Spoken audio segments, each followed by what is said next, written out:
শ্রীমন্তী মনে মনে ভাবছিল, এই মেয়েটা নিজের মুখটা বন্ধ রাখতে জানেই না, যত সব আজে বাজে কথা এখানে বলতে শুরু করেছে। যদিও আমি নির্দোষ, কিন্তু তাও অয়ন যদি আমাকে ভুল বোঝে তাহলে কি হবে? এসব শয়তানি চালচালা কবে যে দিশা বন্ধ করবে কে জানে। ও গড, আবার না নতুন কোনো ঝামেলা শুরু হয়ে যায়। কি বলতে চাইছো তুমি? একটু পরিষ্কার করে বলো তো। এইবার শ্রীমন্তী নার্ভাস হয়ে গেল। ওর চোখে ভয় স্পষ্ট হয়ে উঠল। অয়নের প্রশ্ন শুনে দিশা অবশ্য খুবই খুশি হল।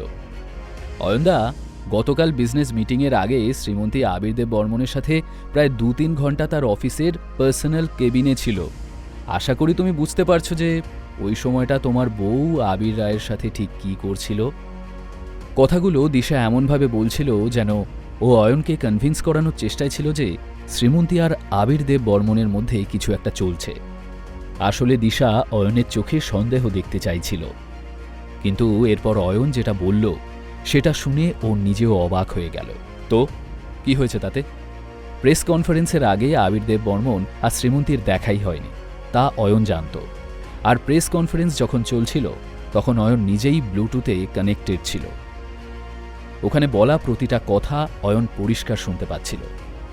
কিন্তু এ সম্পর্কে দিশা বা সূর্য তো দূরের কথা, শ্রীমন্তীও কিছু জানত না। অয়নদা, তোমার মাথা ঠিক আছে তো?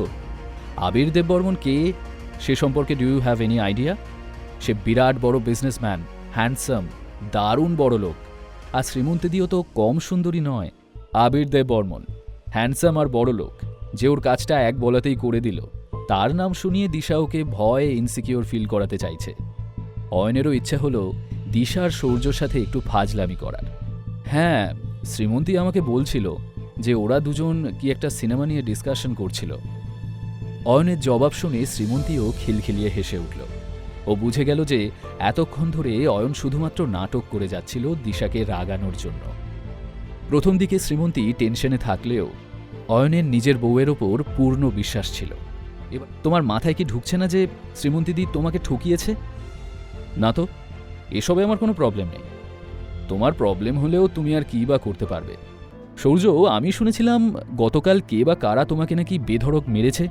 তা তুমি এখন ঠিক আছো তো ভায়া? বেধড়ক মার দিয়েছে তা নিয়ে তোমার কিসের মাথা ব্যথা? তুমি আগে নিজের বউকে কন্ট্রোল করো। ও বাইরে যে নোংরামি করে বেড়াচ্ছে সেটা সামলাও আগে।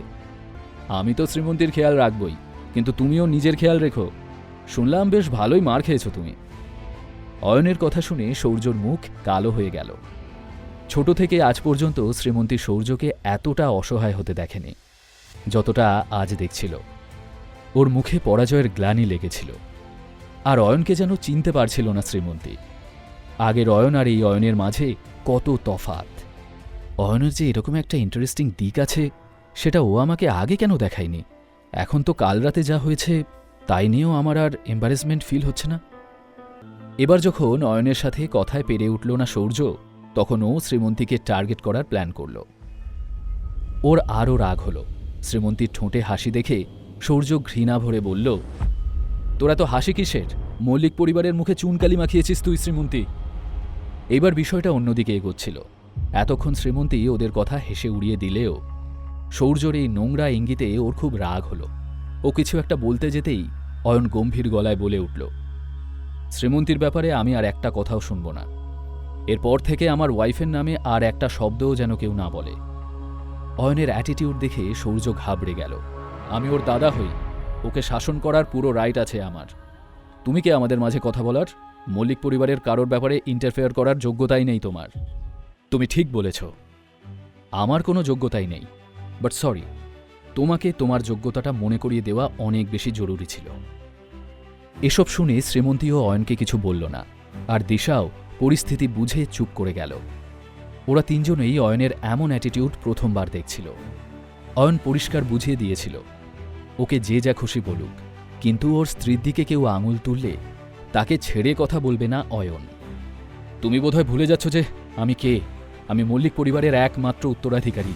দাদু যদি জানতে পারেন যে তুমি আমার সাথে এমন করেছ, তাহলে তিনি কখনোই তোমাকে ক্ষমা করবেন না। তুমি কি মনে করো সুবীর মল্লিককে আমি ভয় পাই? অয়নের কথায় সূর্য আর দিশার সাথে সাথে শ্রীমন্তীও অবাক হয়ে ওকে দেখতে লাগল। অসভ্য, ইতর! এই ছেলেটা নিজের বিপদ নিজেই ডেকে আনছে। আমার তো মনে হয় একে আর শ্রীমন্তীকে মল্লিক পরিবার থেকেই আলাদা করে দেওয়া উচিত। একে একে সবাই অয়নের কথায় রিয়্যাক্ট করতে শুরু করেছিল। তাদের কাছে সুবীর মল্লিক ভগবানের চেয়ে কোনো অংশে কম ছিলেন না। এবার শ্রীমন্তীও চিন্তায় পড়ে গেল। অয়ন একটু বাড়াবাড়ি করে ফেলেছে, জানি না এর পরিণাম কি হবে। এদের পাত্তা না দিয়ে অয়ন শ্রীমন্তীর দিকে তাকিয়ে নরমভাবে হেসে শান্ত গলায় বলল, চলো শ্রীমন্তী, আমরা বাড়ি চলে যাই। শ্রীমন্তীও চিন্তায় পড়ে গেল। ওর হাত থেকে যেহেতু প্রজেক্টটাও কেড়ে নেওয়া হয়েছে, তাই ওর অফিসে থাকার কোনো দরকার ছিল না। অয়নের কথায় সম্মতি জানিয়ে শ্রীমন্তী অয়নের সঙ্গে ওখান থেকে বেরিয়ে গেল। সবাই চলে গেলেও সৌর্য কিন্তু ওখানেই ঠায় দাঁড়িয়ে রইল। ও নিজের মনেই বলে, এই কটা দিন খুব ঝামেলা পোহাতে হয়েছে আমাকে, আর এসব কিছুর জন্য শ্রীমন্তী আর ওর ওই বেকার বরটাই দায়ী। অয়ন, তোকে আমি তোর আসল জায়গা দেখিয়েই ছাড়ব। এমন অবস্থা করব তোদের দুটোর। কিছু একটা ভেবে সৌর্য খানিকটা ঝোঁকের বসে অফিসের ভেতরে ঢুকে গেল। এদিকে অয়ন যখন বাইক চালাচ্ছিল, ওর পেছনে বসে শ্রীমন্তী অনেকক্ষণ থেকেই অয়নকে কিছু একটা বলার চেষ্টা করছিল, কিন্তু কিছুতেই গুছিয়ে নিতে পারছিল না ওর কথাটা। খানিকক্ষণ এভাবে চলার পর অয়নের বাইকটা একটা সিগন্যালে এসে থামতেই শ্রীমন্তী সাহস করে বলল, অয়ন। ব্যাস, শুধু এটুকুই বলতে পারল শ্রীমন্তী। অয়ন বুঝতে পারল শ্রীমন্তী কি বলতে চাইছিল। ও নিজের বাইকের রিয়ার ভিউ মিররটা এমনভাবে অ্যাডজাস্ট করল যাতে শ্রীমন্তীকে ভালো করে দেখা যায়। আমি জানি তুমি কি বলতে চাইছো শ্রীমন্তী। আচ্ছা, আমার উপর তোমার বিশ্বাস আছে তো? Do you trust me? কথাটা শুনে শ্রীমন্তীর মনে পড়ল, কিছুদিন আগে সানরাইজ টাওয়ারের ডিল সই করার সময়ও অয়ন একই প্রশ্ন করেছিল। তবে সেদিন অয়নের প্রশ্নের অর্থটা বুঝতে পারেনি শ্রীমন্তী। ও মিরর দিয়েই অয়নের দিকে তাকিয়ে বলল, ইয়েস, আই ট্রাস্ট ইউ। শুনেই অয়নের ঠোঁটে হাসি খেলে গেল, আর ওকে হাসতে দেখে শ্রীমন্তীও হেসে উঠল। অয়ন শ্রীমন্তীর চোখের দিকে চেয়ে বলল, আজ আমি তোমাকে প্রমিস করছি, সানরাইজ টাওয়ারের প্রজেক্টটা তোমার দাদু তোমার হাতেই তুলে দেবেন। আমি যেভাবে হোক ওই প্রজেক্টটা ফিরিয়ে এনে দেব তোমাকে। অয়নের কথা শুনে আশ্চর্য হয়ে ওর দিকে তাকালো শ্রীমন্তী। অয়ন কিভাবে নিজের প্রমিস রাখবে? অন্যদিকে সৌর্য কি কোনো শয়তানি ফন্দি আঁটছে অয়ন আর শ্রীমন্তীর ওপর প্রতিশোধ নেওয়ার জন্য? জানতে হলে শুনতে থাকুন এই গল্পটি, শুধুমাত্র পকেট এফএমে।